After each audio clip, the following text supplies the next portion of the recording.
여러분 안녕하세요. 평택경매학원 김태건 원장입니다. 이번 시간에는 주택에 관해서 좀 순서를 좀 하겠습니다. 이 사실 제가 학원을 운영하면서 이런 건으로 인해서 고통을 받는 분들이 종종 오시는데, 자, 이 물건도 보면은 다세대 주택입니다. 평택시 팽성읍 송화리에 있는 다세대 주택인데요. 이 주택이 감정가가 2억 7,500만 원, 평수는 건물 면적이 약 한 36평 정도 됩니다. 제법 큰 면적인데 토지 면적은 토지 면적 지분이 약 50평 정도 되는 그런 아주 양호한 다세대 중에서 굉장히 물건이 괜찮은 물건입니다. 이것이 지어진 것이 보존된 지가 2019년도에 보존된 지가 됐어요. 방이 3개고 화장실 2개. 그렇게 나온 경매 물건인데요. 이 물건을 어떤 분이 지금 들어가서 유찰이 2번 되고 매각을 받았어요. 매각 1억 5,500만 원에 감정가가 2억 7,500만 원인데 1억 5,500만 원 정도 56% 정도의 낙찰을 받았어요. 그런데 이분이 아마 이 주택도시보증공사 허그가 대항력을 갖추고 있어요. 허그가 음, 황원수라는 임차인에게 보증을 서고 이 임차인이 계약기간이 끝나고 나갈 무렵에 허그가 임차인의 지위를 승계를 받았어요. 받아가지고 대항력을 갖추고 있습니다. 여기 보시다시피 임차권 등기까지 돼 있어요. 임차권 등기까지 돼 있고, 이렇게 황원수가 나가고 나서 임차권 등기를 승계를 받았습니다. 승계를 받아서 이렇게 허그가 대항력을 갖추고 있어요. 그런데 이 대항력을 갖추고 있다는 사실을 인지를 한 것 같은데 낙찰자가 작년 11월 작년 10월 30일 날 매각을 했어요. 그 낙찰을 받았어요. 낙찰을 받았는데 결국은 대금을 미납을 하고 말았습니다. 지금 허그가 대항력을 갖추고 있기 때문에 허그의 보증금 8,500만 원 이 낙찰자가 인수를 해야 됩니다. 8,500만 원 인수를 하면은 그것과 본인이 낙찰받은 1억 5,500만 원, 약 1억 5,500만 원 정도, 2억 4천 정도죠, 그죠? 경매 비용까지 생각해서 인수를 한다고 하더라도 2억 한 5천이면 충분합니다. 2억 5천. 그러면은 2억 7,500만 원의 이 감정가가 시세에 적당한 가격이라는 전제하에 본인이 들어가서 낙찰 받을 때는 그 시세 조사를 했을 거 아니에요. 그렇다면은 설사 썩 잘 받은 낙찰은 아니지만은 이 대금 계약금, 그러니까 계약금이 1억 3,400만 원, 계약금 1,340만 원을 날려버린 거예요. 계약금 1,340만 원을 날리니 비록 썩 잘 받은 낙찰은 아니지만은 대금을 미납할 필요성은 없어 보입니다. 그런데 이 낙찰자는 대금을 미납하고 포기를 했어요. 그래서 3월 18일자로 금년도 3월 18일자로 다시 한번 또 유찰이 되고 지금 9,400만 원대 다음 기일에 4월 22일 날 진행될 예정입니다. 이런 분들이 이렇게 해서 재매각 물건이 많이 나오는데 굉장히 많이 나옵니다. 재매각 물건. 지금 이 건에 같은 경우에는 대항력에 대한 공부만 조금만 알고 있었더라도 이렇게 어이없는 낙찰을 받고 계약금을 포기하는, 날려버리는 그런 사태는 벌어지지 않을 것입니다. 예, 학원에 오셔서 학원에서 초급반만 공부를 했더라면은 주임법, 상임법, 대항력과 대항요건에 관해서 충분히 공부를 하실 수가 있습니다. 여기는 이 사건은 굉장히 간단한 사건입니다. 간단한 사건인데 어이없이 이렇게 낙찰을 받고 계약금을 1,340만 원의 계약금을 포기해버리는, 그리고 나서 재매가 나오는 이런 사태가 비일비재합니다. 자, 그래서 요즘 학원의 초급반에 그래봤자 비용 한두 달에 두 달, 한두 달 정도의 비용 4, 50만 원 미만입니다. 4, 50만 원 미만인데 그 정도의 금액이 금액을 세이브하기 위해서 이렇게 자기 발품 팔고 시간 낭비하고 비용 1,340만 원 날려버리고 이런 어이없는 그런 일을 겪어서야 되겠습니까? 굉장히 좀 답답한 노릇입니다. 그리고 요즘 유튜버들이 유튜브를 촬영하면서 말도 안 되는 그런 황당한 얘기들을 하는 경우가 많습니다. 그래서 주의를 하셔야 됩니다.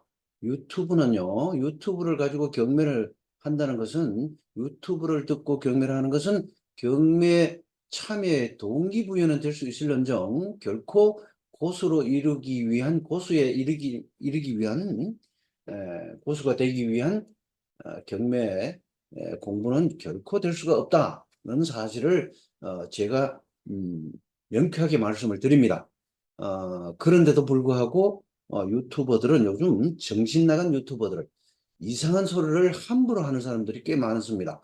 여러분들은 그런데 기만당하지 말아야 되겠습니다. 저도 이 유튜브를 촬영하지만은 제가 촬영하는 이 유튜브 상에는 아무리 행간을 읽어도 60% 이상은 절대로 행간을 읽을 수가 없습니다.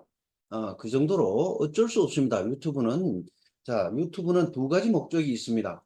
저처럼 학원 운영상의 하나의 마케팅 차원에서 유튜브를 촬영하는 사람이 있고, 그러니까 본인의 본업에 대한 마케팅 또는 영업 차원에서 유튜브를 촬영하는 것이죠. 옛날 블로그 카페 꾸미듯이 말입니다.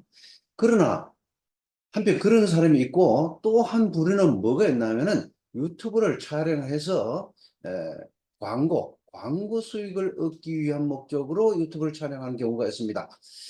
대부분의 분들이 광고 수익을 얻기 위해서 아주 그 현란한 말과 아주 그 잘못된 정보를 자신 있게, 마치 그게 진실인 것이냐 그렇게 유튜브를 촬영하는 그런 것을 볼 수가 있습니다. 그러나 경매는 민법상의 실체적 진실을, 채권자가 그것을 자기 채권을 집행하기 위해서 법원에 강제 경매 또는 임의 경매를 신청하는 것이기 때문에 민사집행법을 통한 부동산 매각입니다. 그래서 실체법적으로 민법과 주임법, 상임법, 각종 부동산 공법 등을 알아야 될 뿐만 아니라 그리고 민사집행법도 알아야 됩니다.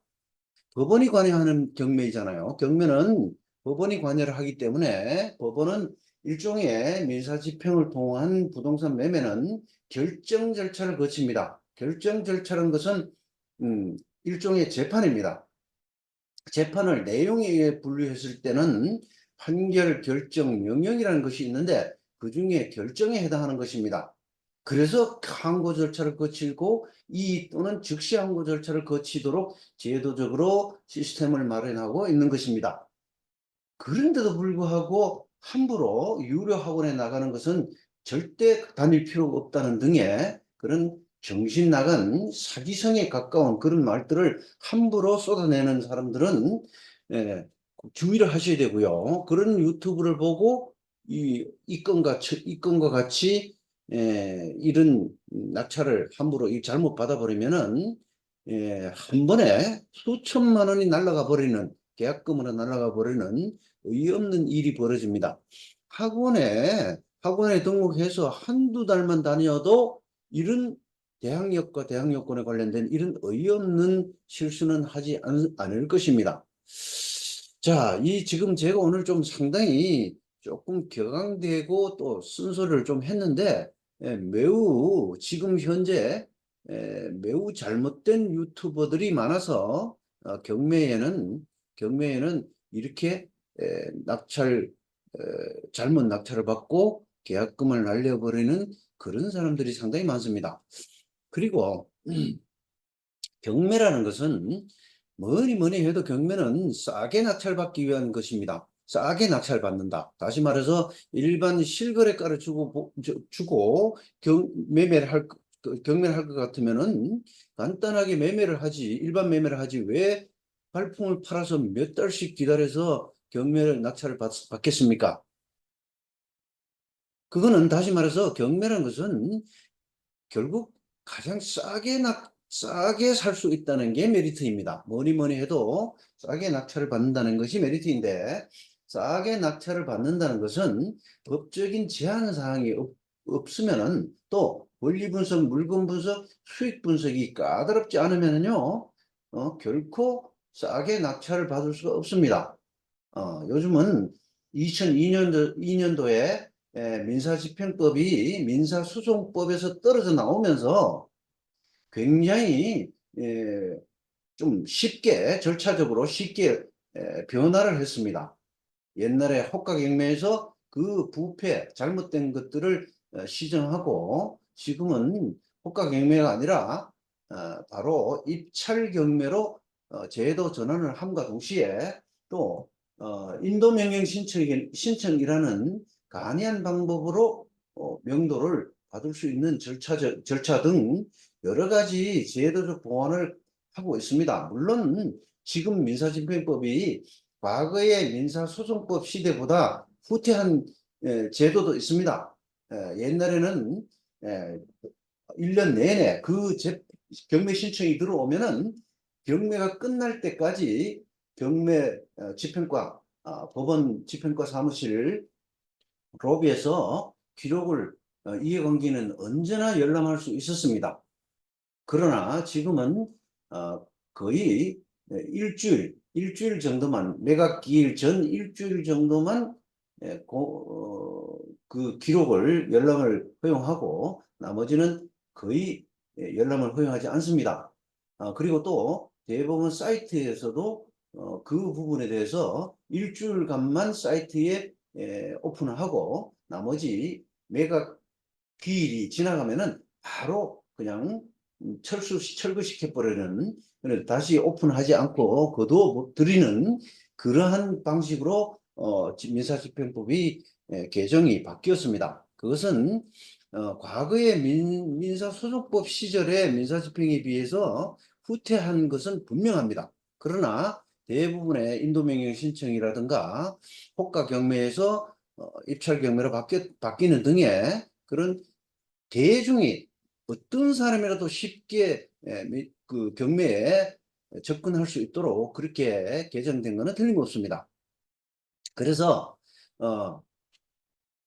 대중이 굉장히 저변이 확대된 것은 확실하나, 그러나 주의해야 될 점이 또 있습니다. 지금 민사집행법 시절, 현재 민사집행법 하에서는요, 또 주임법, 상임법 이런 것들이 민사특별법이 굉장히 타이트합니다. 굉장히 엄격하고 굉장히 까다롭습니다.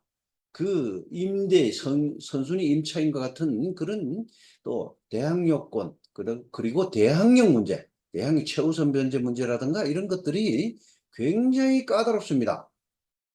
결코 유튜브로 해결될 그런 사안이 아닙니다. 대항력은 바로 민사 집행에 있어서 아주 최고의 아킬레스입니다. 그 대항력은 천의 얼굴을 가지고 있습니다.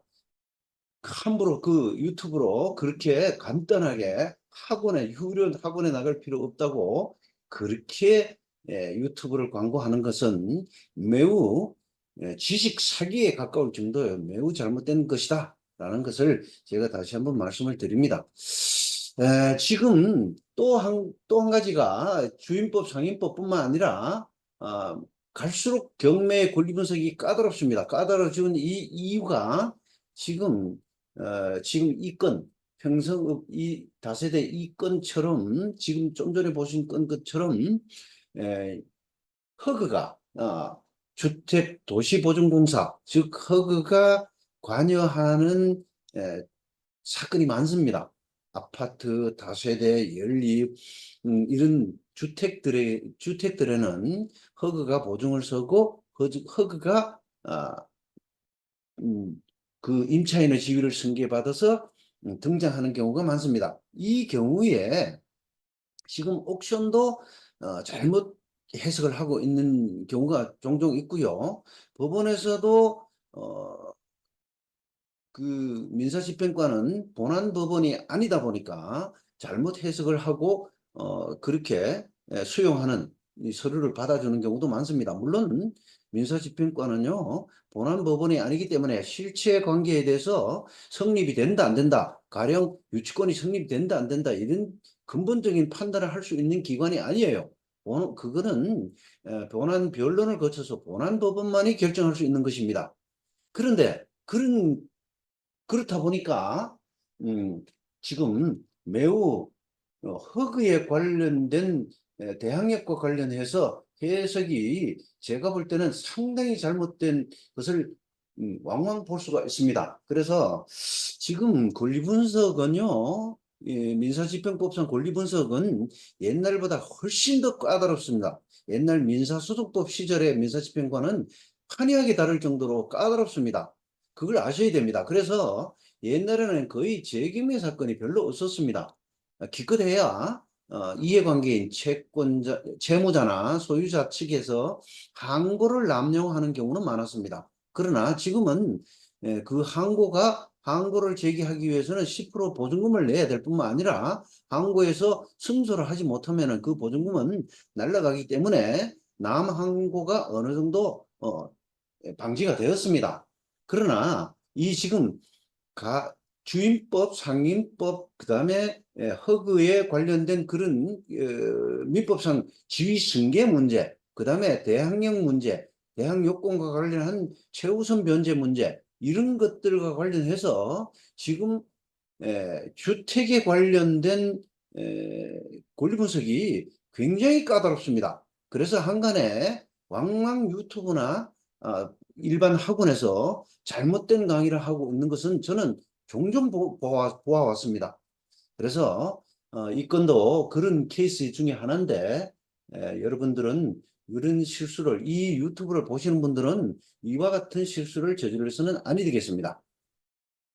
결코 초보자로서 간단한 개념 정립 정도는 몰라도 유튜브로는 제대로 유찰 3번, 4번 유찰된 물건을 낙찰받기에는 역부족이다 라는 사실을 제가 분명히 말씀을 드리고 이 건처럼 다시 한번 말씀드리지만은 이 건과 같이 이 선순위 임차인이 있고 거기에서 임차인의 지위를 승계받은 이런 사건의 경우에는 아주 간단합니다. 학원에서 한 초급반 정도의 강의만 들으셨더라도 이처럼 어이없는 일천만의 보증금을 날리고 마음에 데미지를 입는 그런 실수는 없을 것입니다.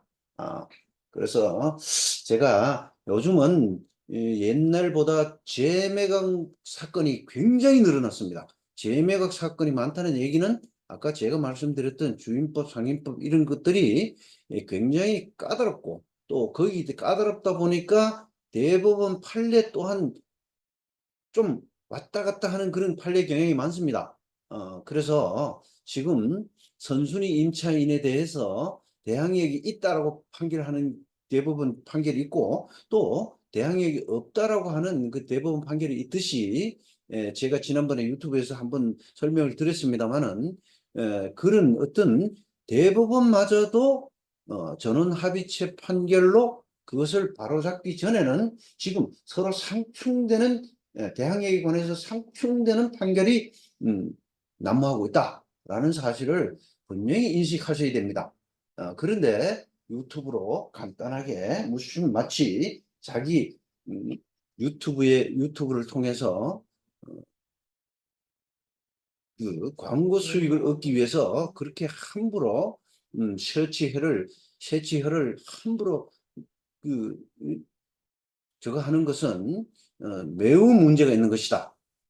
라는 사실을 말씀을 드리고, 자, 이 건의 같은 경우는 이 건도 사실 2억 4천 정도, 지금 감정가가 실거래가보다 매우 높게 감정되지 않았다는 전제하에서 2억 7천5백만 원에, 자, 설사 이 모 씨가 이렇게 1억 5천5백만 원에 56%의 잘못 낙찰을 받았다 하더라도 보증금을 포기하면서까지 할 필요는 없다. 왜냐? 감정가의 2억 7천5백만 원보다도 이 임차인의 보증금 8천5백만 원을 인수한다고 하더라도 2억 4천만 원 정도면은 가능하기 때문에 굳이 1,300만 원을 계약금을 날리면서까지 자기가 낙찰받았던 물건을 포기할 필요성까지는 없다라는 결론을 내리고, 물론 낙찰을 잘 받은 건 아닙니다.